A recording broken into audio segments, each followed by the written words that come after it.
Star Rajini sir சொல்லியிருந்தார், கைலாயினா பூலோகத்தை கைலாய திருவண்ணாமலை, அது 100% சத்தியம்.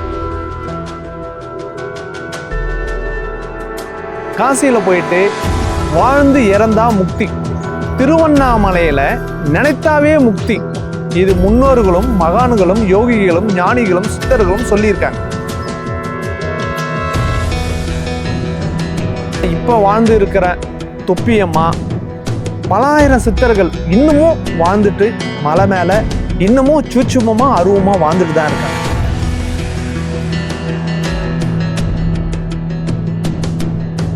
விபூதி வச்சுக்கின்னு உத்தராட்சி கொண்ட மாலை போட்டுக்கின்னு ஒரு காவி வேட்டி கட்டிக்கின்னு இறைவா அப்படின்னு நீ நாமத்தே சொல்லாத கண்ண மூடின்னு இறைவனை வணங்கிட்டு இருந்தா உன் தரைக்கு கீழே பணமும் இருக்கும், உன் தரை கீழே உணவும் இருக்கும், உன் தரை கீழே உனக்கு போட்டுக்கிற உடையும் இருக்கும்.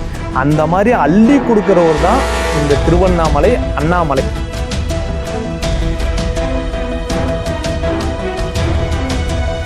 விட்டுட்டு இங்க இறந்தா முக்தி கிடைக்கும் அப்படின்னு அதை அப்படிலாம் பண்ணா முக்தி கிடைக்காது.